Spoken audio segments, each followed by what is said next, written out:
Voilà, chers frères et sœurs, soyez abondamment bénis.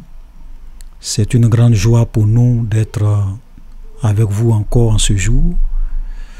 Et nous sommes vraiment dans un autre chapitre de notre étude sur l'évangile de Jean. Nous sommes aujourd'hui dans le chapitre 6. Et nous allons vraiment voir deux vérités importantes dans cette vidéo. Nous allons voir pourquoi Jésus a refusé de devenir roi. Voilà, Jésus a refusé d'être roi. Jésus avait une occasion, je pourrais dire, si c'est dans notre jargon, une occasion en or d'être un roi. Les gens voulaient venir le prendre pour le faire roi. Et il a refusé. Pourquoi? Voilà, mais pourquoi Jésus a refusé d'être roi? Parce que selon aujourd'hui notre entendement, comme on le voit souvent, beaucoup d'hommes de Dieu le disent, c'est que nous devrons vraiment être influents dans ce monde. Nous devrons être dans les différentes sphères de décision pour impacter le monde. Nous devons régner. Nous sommes des étoiles, nous sommes des rois, nous sommes des princes, nous sommes des champions. On doit impacter le monde. Il y a d'autres mecs qui vont vous dire qu'on doit être riche, prospère, au point où même quand un païen te voit, quand il voit ta richesse, il voit la voiture dans laquelle tu roules, il voit l'argent que tu as, il voit les biens que tu as, il voit ton impact. Il se dit non, c'est que tu adores le véritable Dieu. Voilà des enseignements que les gens savent. Mais si cela était vrai, et nous allons le voir tout à l'heure, Jésus aurait pu accepter d'être roi. Imaginez Jésus un roi sur la terre. Ça veut dire que personne n'allait être capable de pouvoir vaincre son armée. Personne n'allait même, peut-être même, il n'y a pas un seul problème qui n'allait pas être capable de résoudre dans son royaume. Ça veut dire qu'il allait pouvoir dominer tout le monde entier. Donc, en termes d'impact, en termes d'influence, mais si Jésus avait accepté d'être roi, mais le problème était résolu. Mais pourquoi il refuse? Nous allons voir tout de suite dans ce passage.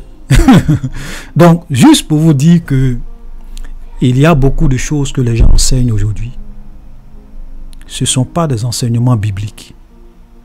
Ça fait joli, ça fait beau, mais ce n'est pas des enseignements bibliques, ce n'est pas des choses qui sont conformes à la parole de Dieu.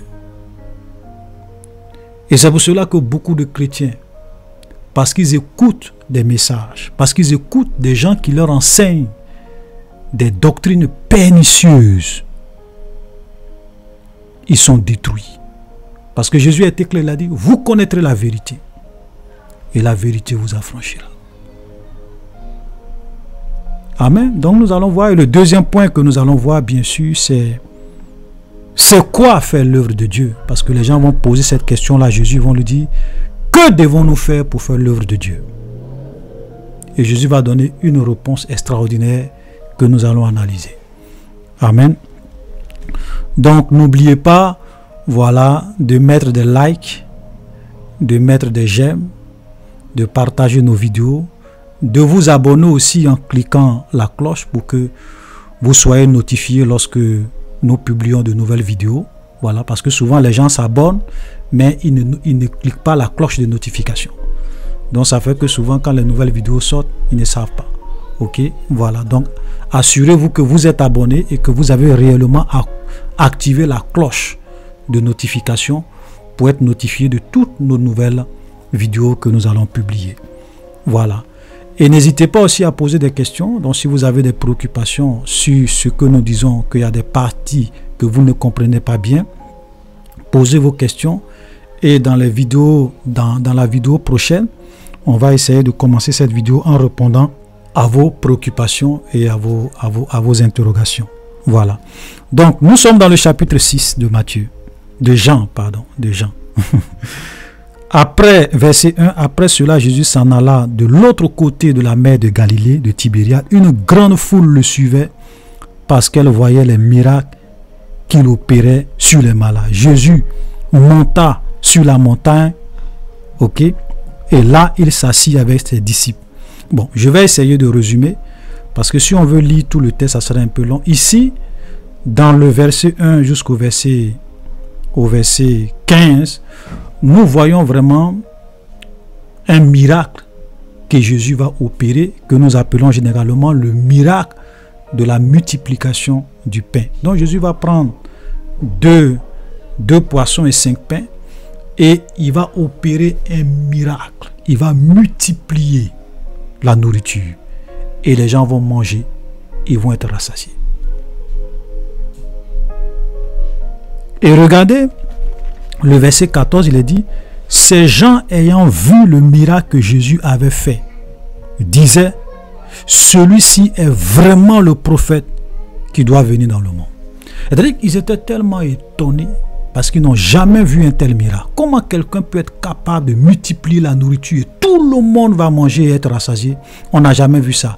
Quand ils ont vu ce miracle, ils ont dit non, celui-là ne peut être que le prophète qui devrait venir dans le monde. Et verset 15, et Jésus, sachant qu'ils allaient venir l'enlever pour le faire roi, se retira de nouveau sur la montagne lui seul. Donc, quand ils vont voir, là, ils voulaient automatiquement venir prendre Jésus pour établir Jésus comme leur roi. Et Jésus, comme Jésus a su cela, il s'est retiré et il allait lui seul se mettre sur une montagne parce qu'il ne veut pas être, il ne veut pas être leur roi. Amen.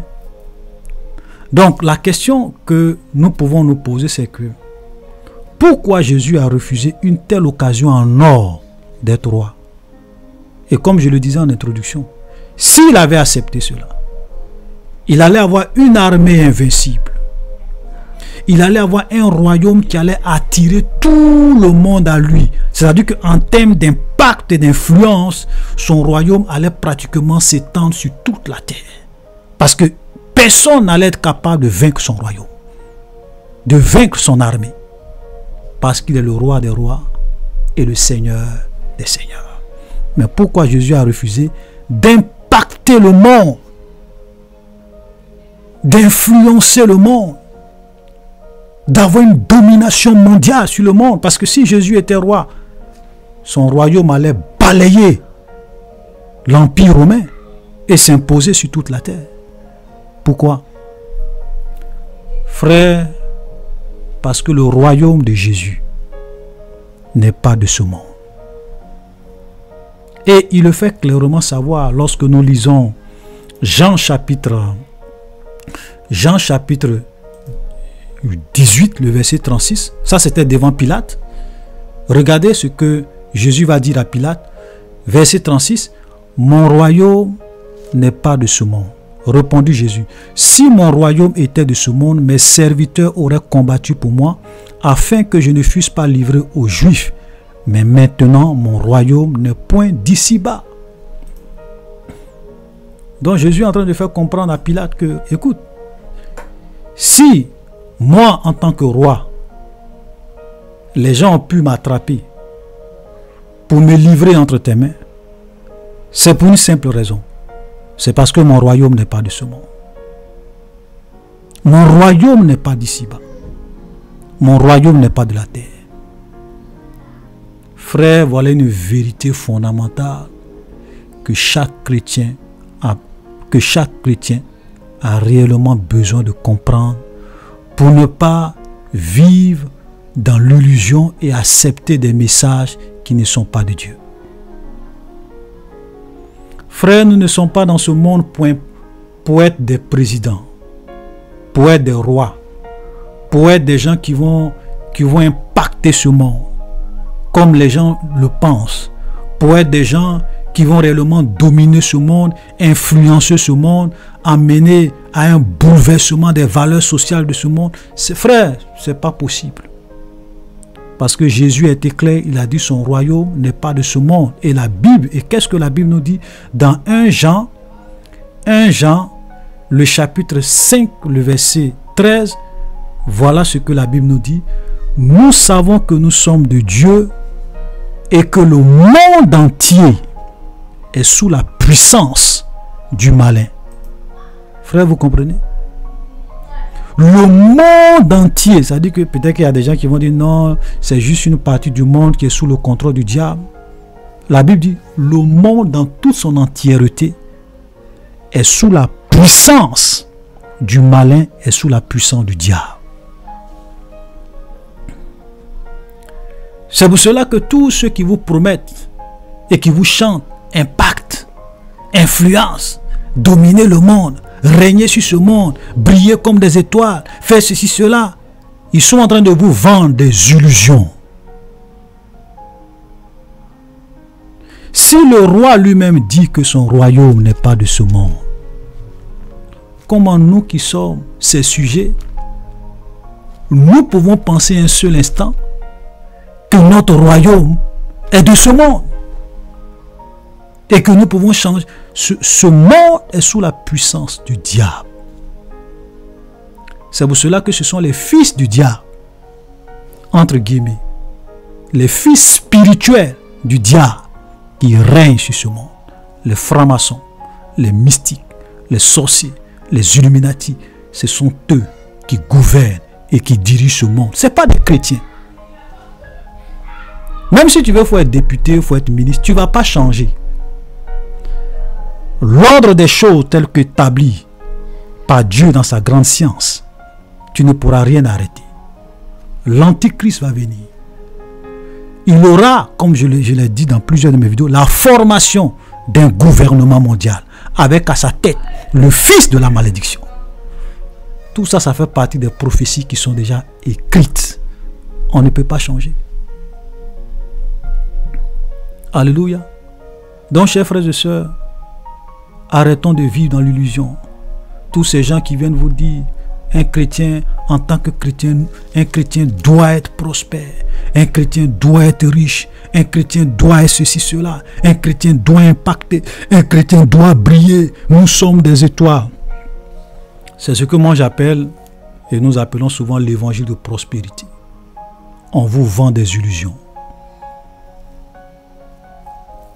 Et la Bible dit qu'à la fin des temps, les hommes ne vont pas supporter la sainte doctrine, ayant la démangeaison d'entendre des choses agréables.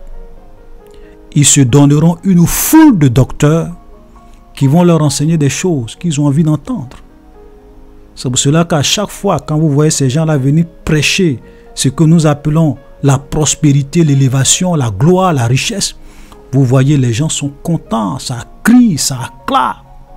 Qui veut être prospère? Les gens lèvent les mains. Qui veut être multimilliardaire? Les gens lèvent les mains. Voilà ce à quoi l'Église est réduite aujourd'hui. C'est-à-dire que ces hommes de Dieu, ces pasteurs ne pensent qu'aux choses de la terre. Ils ne pensent qu'aux choses de la terre. Et pourquoi Jésus a refusé, pardon, même pas pourquoi Jésus a refusé, et pourquoi nous devrons faire beaucoup attention avec les choses matérielles. Pourquoi nous ne devons pas, je veux dire, faire des choses matérielles, ok, l'objet de notre vie, ou bien le but de notre vie sur terre, le matériel. Pourquoi? Regardez, chers frères et sœurs, quand Jésus va refuser, quand vous lisez quand nous voyons le verset 16 au verset 21, nous allons voir que le soir, par exemple, on dit le soir étant venu, ses disciples descendus au bord de la mer, étant montés dans une barque, ils traversaient la mer pour se rendre à Capernaum. Il faisait déjà nuit et Jésus ne les avait pas encore rejoints. Il souffla un grand vent et la foule et la mer étaient agitées. Il soufflait un grand vent et la mer était agitée après avoir ramé environ 25 ou 30 stades, il vit Jésus marchant sur la mer et s'approchant de la barque, et ils eurent peur. Mais Jésus leur dit, « C'est moi, n'ayez pas peur. » Ils voulaient donc le prendre, mais dans la barque, et aussitôt la barque aborda au lieu où ils allaient. Ok? Donc ils vont passer, Jésus et ses disciples, ils vont passer de l'autre côté, ils vont aller à Capernaum. Et Jésus va marcher sur l'eau. Maintenant, regardez le verset 22. La foule qui était restée de l'autre côté de la mer, ayant remarqué qu'il ne se trouvait là qu'une seule barque et que Jésus n'était pas monté dans cette barque avec ses disciples, mais qu'il était parti seul, le lendemain, comme d'autres barques étaient arrivées à Tibériade, près du lieu où ils avaient mangé le pain, après que le Seigneur eut rendu grâce, les gens de la foule ayant vu que ni Jésus ni ses disciples n'étaient là, montaient eux-mêmes dans des barques et allaient à Capernaum à la recherche de Jésus. Ils vont aller à Capernaum aussi pour aller rechercher Jésus. Et l'ayant trouvé au-delà de la mer, il lui dit, « Rabbi, quand es-tu venu ici ?» Et le point sur lequel je voulais m'attarder, regardez le verset 26. Jésus leur répondit, « En vérité, je vous le dis. Vous me cherchez, non pas parce que vous avez vu des miracles, mais parce que vous avez mangé des pains et que vous avez été rassasiés. » Verset 27. « Travaillez non pour la nourriture qui périt, mais pour celle qui subsiste, pour la vie éternelle. Et que le Fils de l'homme vous donnera, car c'est lui que le Père, que Dieu a marqué de son sceau. » Mais regardez, il dit, travaillez non pour la nourriture qui périt, mais pour celle qui subsiste, pour la vie éternelle. Chers frères et sœurs, les choses matérielles, ce sont des choses passagères. Et nous ne devons pas travailler pour les choses qui ne vont pas subsister pour l'éternité. C'est pas que il faut qu'on soit clair, c'est pas que Dieu est contre la richesse. Comme je le dis très souvent quand je parle de ces choses, je dis, un chrétien peut être riche. Un chrétien aussi peut être pauvre. C'est pas parce que je suis pauvre que Dieu ne m'aime pas. C'est pas parce que je suis riche que Dieu ne m'aime pas. C'est pas parce que je suis pauvre que Dieu m'aime, que je peux dire que oui, parce que je suis dans la pauvreté, Dieu m'aime. Non. C'est pas parce que je suis riche que je vais dire oui, ouais, c'est parce que Dieu m'aime qui m'a rendu riche. Non, pas forcément. Parce que notre situation sociale, c'est pas ça qui détermine la haine ou l'amour de Dieu pour nous. Et il y a plein d'exemples comme cela dans la Bible. Souvent, je suis vraiment sidéré de voir des hommes de Dieu dans leur stratégie de vraiment vendre des illusions aux gens. Ils vont aller dans l'Ancien Testament prendre des passages où on dit Abraham était riche, Isaac était riche, Jacob était riche, pour dire aux chrétiens, oui, tu dois être prospère, tu dois être riche, tu dois être élevé, tu dois impacter le monde. Et comme je le dis aussi, mais quelqu'un aussi peut venir dans cette même Bible et puis dire aussi, ah, Lazare était pauvre, les chrétiens de la Macédoine étaient pauvres, ok, Jean-Baptiste était pauvre, donc un chrétien doit être pauvre. Vous voyez que ça ne tient pas. Donc, les gens souvent vont dans la Bible prendre des choses qui collent avec le message et puis laissent les parties qui ne collent pas avec le message. Parce que leur objectif, c'est de vous vendre du vent.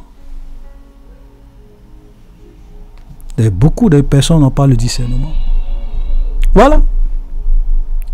Donc, nous pouvons être riches. Si tu as la possibilité de travailler avec tes 10 doigts, faire des projets, entreprendre pour être riche de façon honnête, il n'y a rien de mal en cela. Dieu n'est pas contre ces choses. Voilà. Dans l'église, il peut y avoir des gens qui sont très riches, il peut y avoir des gens qui sont pauvres, il peut y avoir toutes sortes, toutes les couches de la société. Mais Dieu les aime. Voilà. Amen. Donc ça, c'est vraiment très important. Donc ici, nous voyons, Jésus dit à ces gens, il dit, travaillez pour la nourriture qui ne périt pas. Ok? Travailler non pour la nourriture qui périt, mais pour celle qui subsiste pour la vie éternelle. Ça veut dire que le but d'un enfant de Dieu, d'un vrai chrétien, c'est de travailler pour des choses qui vont subsister dans l'éternité. Tu peux être roi dans ce monde, ton royaume va passer. Tu peux être grand dans ce monde, c'est pour un temps. Tu peux être multimilliardaire, tu vas mourir et tu vas partir. Tu peux avoir plein de réalisations dans ce monde. Mais ce sont des choses qui sont là pour un temps. Ce n'est pas éternel. C'est pour cela que nous, notre objectif, c'est que nous devrons valoriser, nous devrons mettre de l'avant les choses qui ont l'empreinte et la marque de l'éternité.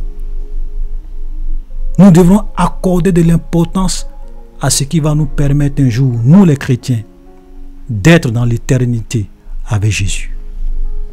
La vie de sainteté, la crainte de Dieu, l'œuvre de Dieu, craindre le Seigneur, vivre pour Dieu. Voilà, Seigneur, ce qui doit occuper la première place dans notre cœur. Ensuite, les autres choses sont secondaires. C'est pour cela que Jésus a dit, cherchez premièrement le royaume des cieux et sa justice, et tout le reste vous sera donné par-dessus. Amen.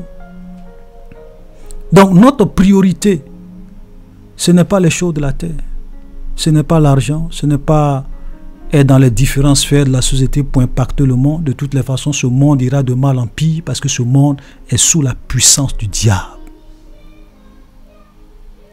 Est sous la puissance du diable. Donc qu'est-ce que toi tu peux faire? Qu'est-ce que toi tu peux changer dans ce qui est déjà établi? On dit l'antichrist va venir.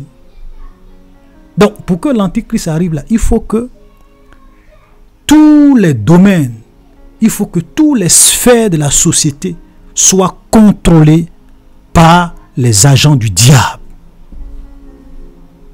Il faut qu'ils votent des lois contraires aux valeurs bibliques.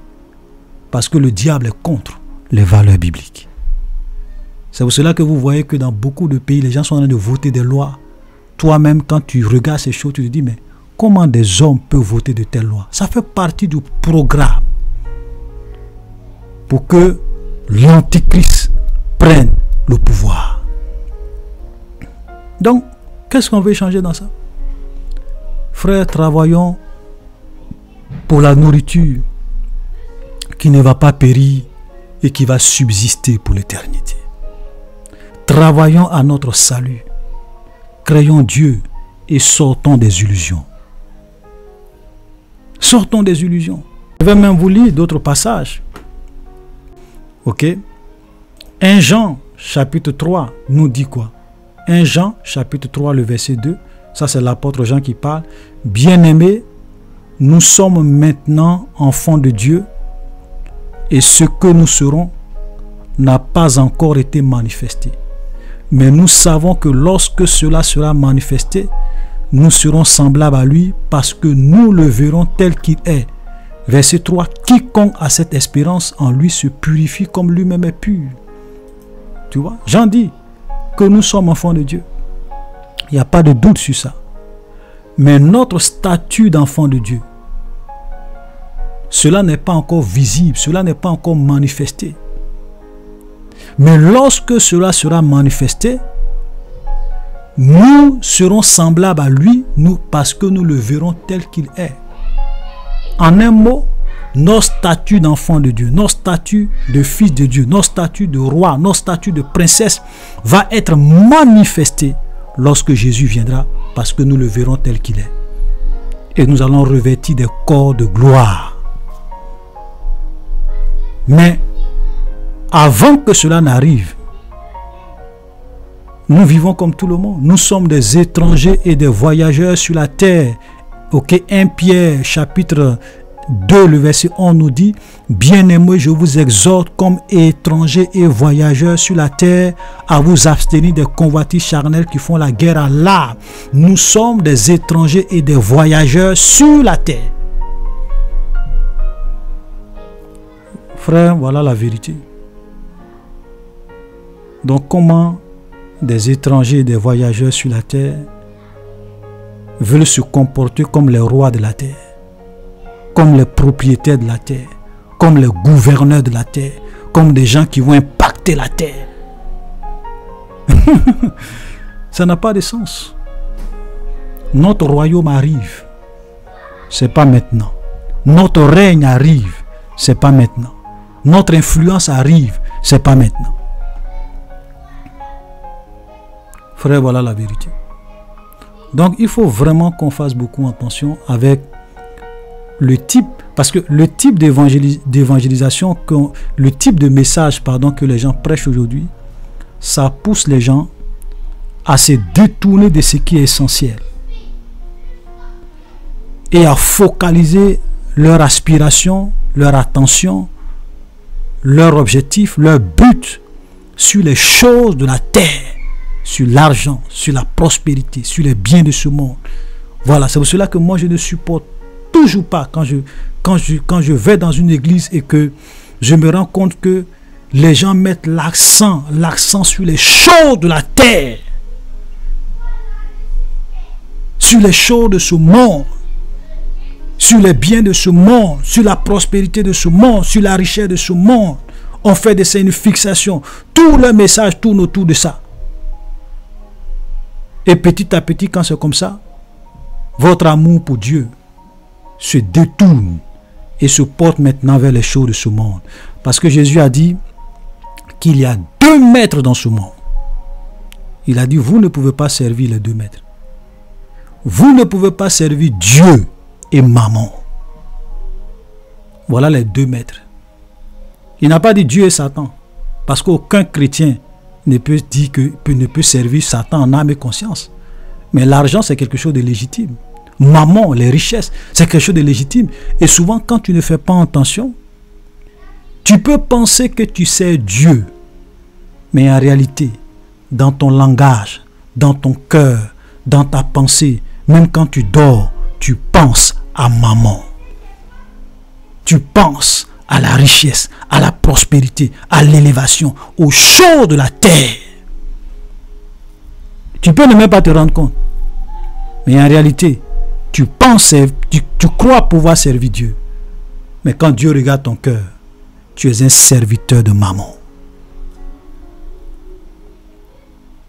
C'est pour cela qu'on doit faire beaucoup attention. Et quand des hommes de Dieu se mettent dans ce jeu, au lieu de vous prêcher la sainteté, la crainte de Dieu, de vous pousser à ne pas aimer le monde et les choses de ce monde, à les utiliser de façon légale, à ne pas vraiment vous compromettre pour réellement avoir les richesses, les choses de ce monde, ils sont en train de vous pousser dans les mains de maman sans que vous ne le sachiez. Frères, faisons beaucoup attention. Voilà. L'argent, c'est une bonne chose. Mais si tu ne fais pas attention, tu risques d'être esclave de l'argent. C'est pour cela qu'il y a des gens qui sont prêts à sacrifier les enfants, à vivre dans la compromission, à vivre dans le péché, à mentir, à voler pour s'enrichir. Cela prouve qu'ils sont esclaves de l'argent. Parce qu'un vrai chrétien, c'est celui qui ne va jamais compromettre sa foi, qui ne va jamais faire des coups tordus pour avoir l'argent. Tout ce qu'il gagne, c'est de façon honnête, de façon pure, de façon claire. Il ne va jamais aller se livrer à un homme pour avoir un poste, pour avoir l'argent, pour avoir un contrat. Jamais.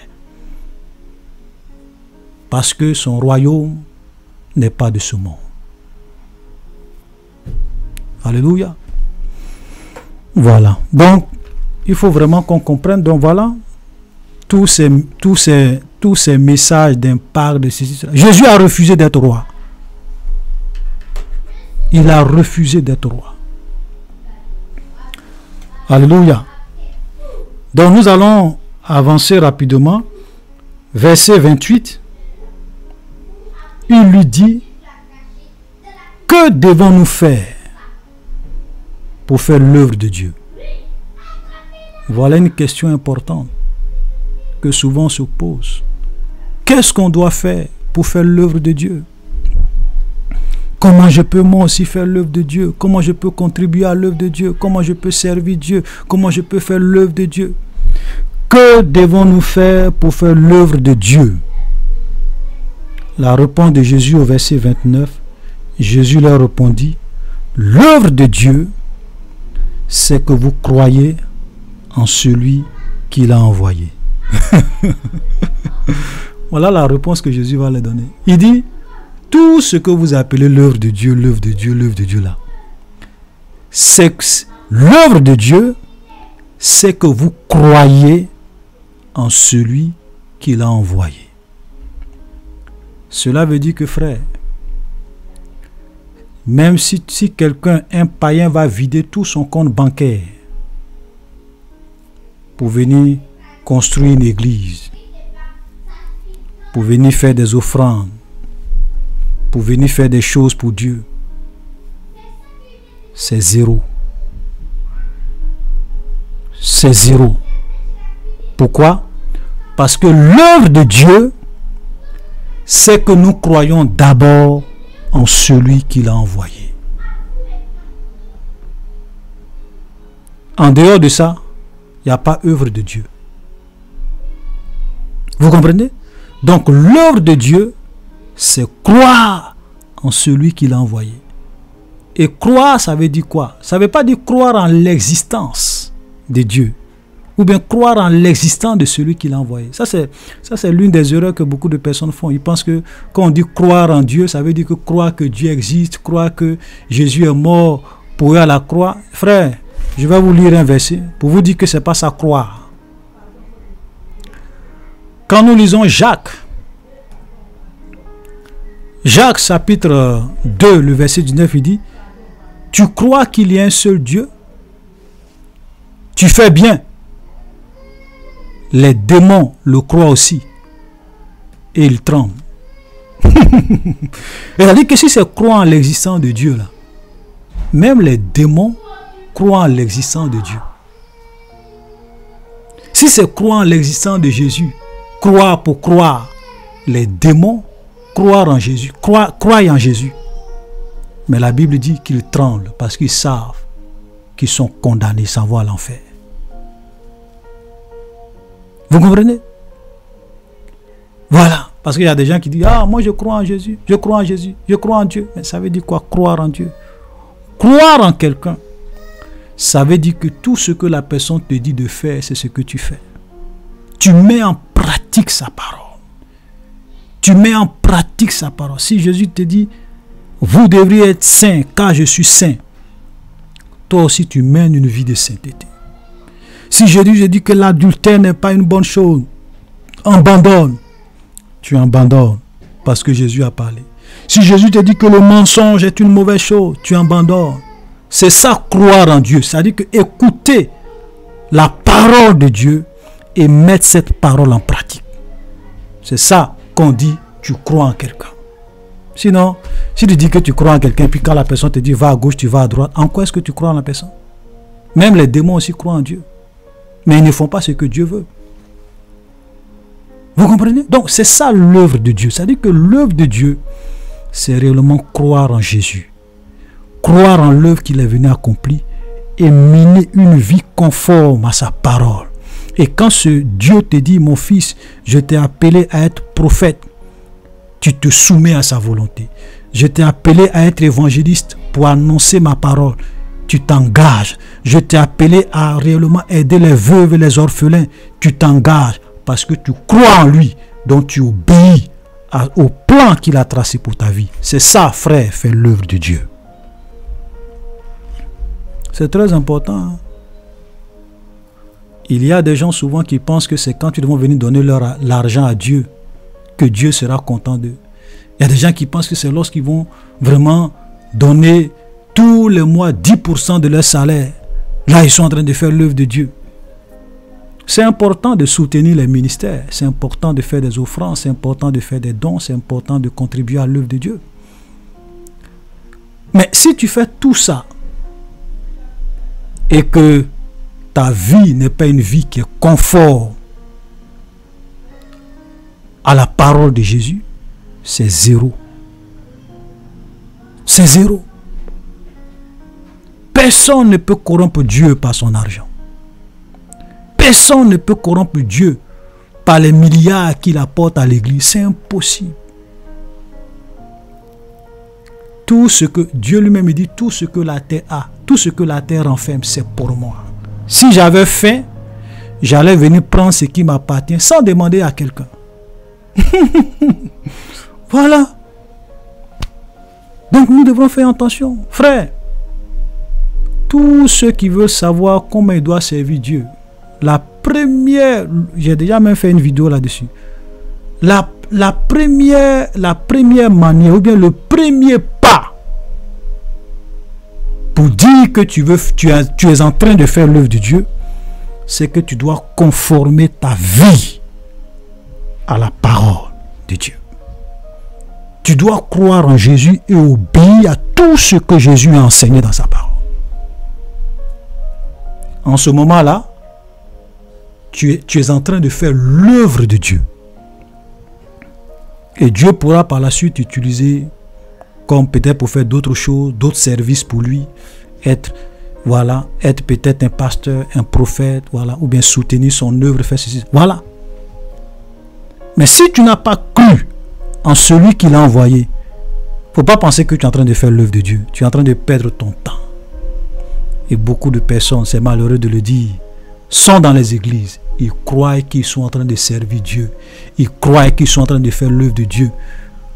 Parce qu'ils mènent une double vie.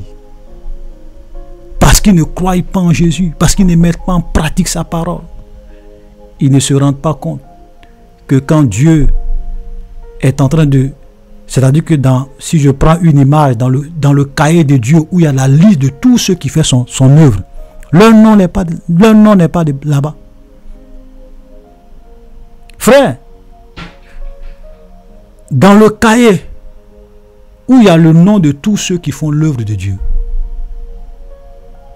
si tu mènes une double vie, si tu ne crains pas Dieu, si tu ne crois pas en celui qui l'a envoyé, ton nom n'est pas là-bas. Si tu veux, il faut dormir à l'église, il faut construire l'église avec tous tes milliards, il faut construire l'église avec tout ce que tu as en compte dans ton compte bancaire, ton nom n'est pas là-bas. Parce que l'œuvre de Dieu, c'est que vous croyez en celui qui l'a envoyé. Amen. Donc, puisque Jésus était le Messie, il est en train de leur faire comprendre que pour l'œuvre de Dieu d'abord, c'est que vous devez croire en moi et faire ce que je vous dis de faire. Alléluia. Ça, c'est très important. Chers frères et sœurs, on va s'arrêter là parce que je n'ai pas envie de... Comme je l'ai dit, on va voir 2 points. On va s'arrêter là aujourd'hui et prochainement, nous allons continuer. Shalom et à la prochaine.